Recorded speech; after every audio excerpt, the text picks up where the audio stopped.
Monday, bowls buddies, and welcome along to another one of my Monday morning vlogs. It's great to be here and thank you so very much for joining me.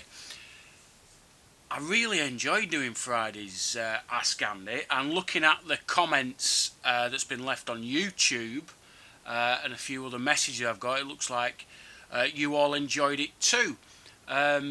It was by no means meant to be a definitive guide to the Black Arts. I haven't talked about a lot of things that I could have done, but I will probably come back to that at another time. But before we get into this vlog, if you enjoy this video, please hit that like button. It means a massive amount to the channel.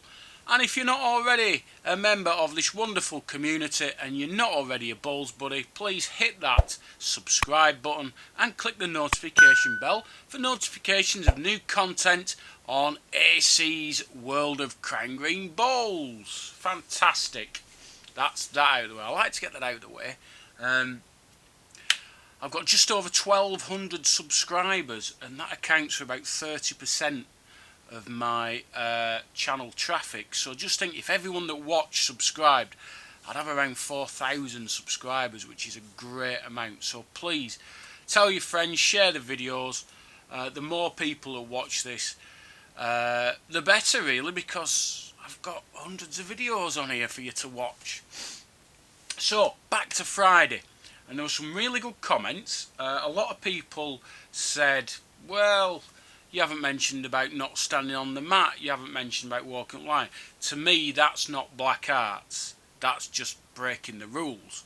And I'm going to do a programme about that another time. A guy called Ken Gray got in touch, I think he's from Blackpool, I'm not sure, Ken Gray.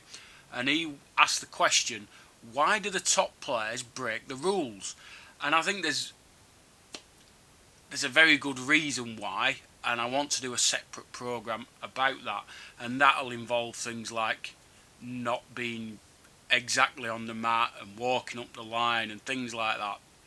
So I'll cover all that in another episode. A lot of people gave some of their own examples, and the ones that made me giggle was Andy Hodgson put a comment on about his partner Debbie Davis, who is a tremendous Yorkshire County bowler, and she's come across a couple of Mildreds and Dorises in her time. One who didn't realise that she was left-handed and never went the right peg, and that was somehow Debbie's fault. And another one where she played a lady who basically couldn't reach any particular distance, and got chastised for chucking her opponent in the corners. But surely you do what it takes to win, especially in a county game. But I can't imagine playing in a men's county game and coming up against an opponent who didn't realise I was right-handed or couldn't reach the corners. What does that say about the ladies' county setup? That might be another video. And then there was a really, really good question from John Kennish from the Isle of Man, bowls buddy over the North Sea? No, Irish Sea. I'm going the wrong way. And he asked a great question. It's one that's really sort of bothered me. This rule about if you play out a turn you get the ball back, but if you play your opponents you lose it, doesn't really make a lot of sense, in my opinion, because like I said on Friday, you can gain an advantage just by playing a bit dumb. You send the jack out and then you send oh sorry, I didn't realise it was you to send, and according to the rules you're not penalised. Well, it doesn't make sense. And I know going back a long number of years ago, certainly under the professional rules, it was down to your opponent to decide what happened in both of those situations. So if I'd gone out a turn, my opponent had three options. He could make me have it back, he could leave it where it was, or he could call it a dead ball.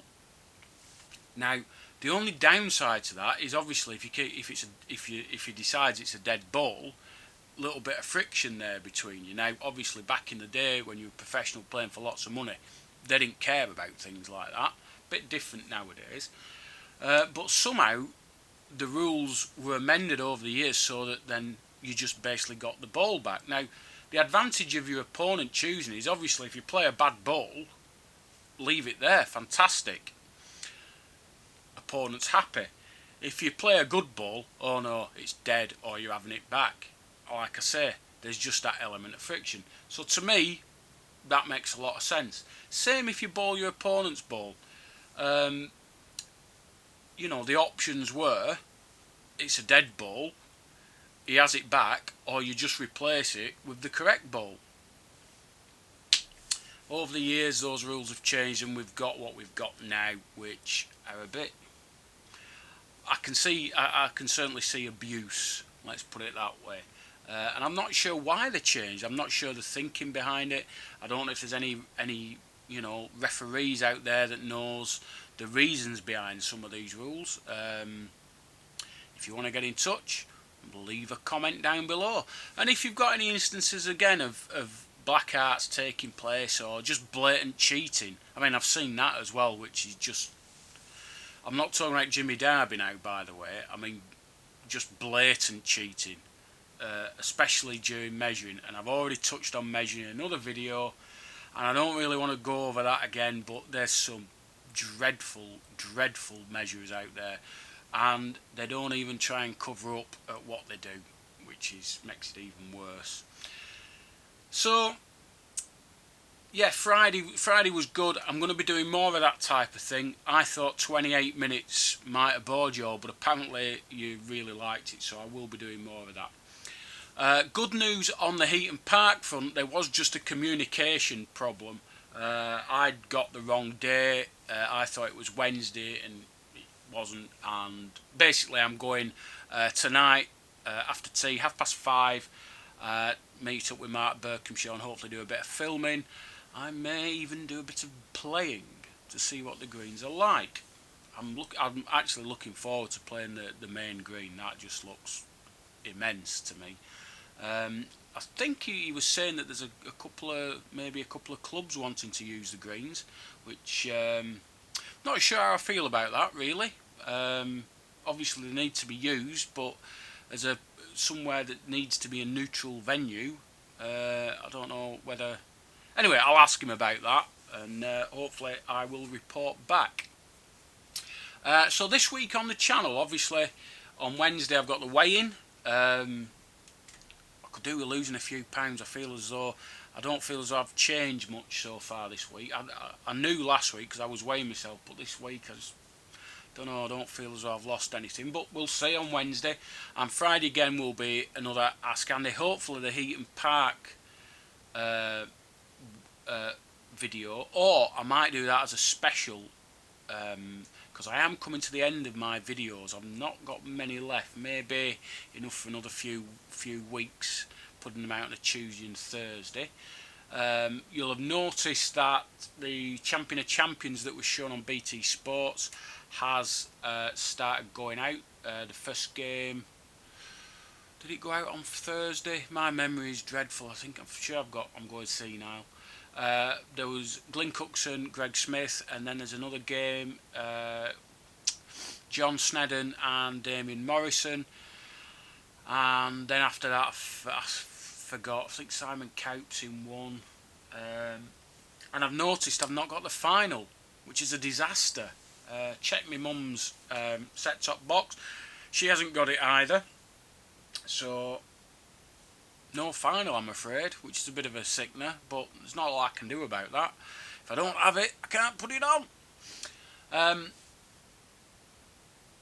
So we're up to Friday now, and then we'll start the week again. I think I will do the Heaton Park as a special, maybe get as much footage as I can, get a nice lengthy video together, and put that out probably the week after this, as a special on Tuesday or Thursday, and I'll keep you informed about that. Thank you to the guy who messaged me to say I look like a young Bruce Willis. I think he meant Bruce Willis, he just put B. Willis. Maybe he meant Bob Willis, the old England fastball that's died. Oh, I hope not. That really upset me. I thought I was looking pretty good. Anyway, keep the comments coming in. Keep commenting down below. I do read them. I don't answer them all because some of them don't need answering. Feel free to use the comment section as a little forum between yourselves. Get some messaging going on, and some what's the word I'm looking for? Debate and discussion. That's what I mean. What else can I tell you? I know that this bowling going on. I think it's East Lancs Super League is starting up. So various places in East Lancashire and into Yorkshire apparently will be playing like an inter-town thing on a Sundays starting this month sometime. I'm not just sure when. Obviously the Griffin is still going there. They keep going up until I think there's another 3 weeks left after this. There's some bowling taking place in Blackburn. I can't say where. In Rochdale as well. And I've seen lots of competitions being advertised on Facebook, so I'm hoping that the new lockdown scenario isn't going to affect any of that. Obviously, if you don't feel safe, don't go out on the greens. But you know, the choice is yours. And what was the other thing I saw? Owley, Nordley and Owley and District. It's a league in Mid Cheshire. I can't remember exactly. They're starting up as well, a mini league towards the end of this month. So there is competitive bowling taking place. There are competitions taking place around the bank holiday weekend and into September.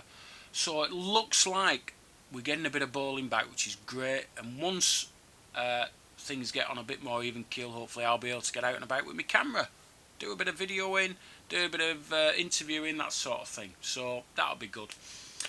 I think that's it really for today. So thank you again for joining me. It's really appreciated. I do like doing this for you. If you have any comments, comment down below. Like the video. Tell all your friends. Share the life out of these videos, please. The more people that see them, the better. And guys, if you're going out on the green, stay safe. And I'll see you on the other side.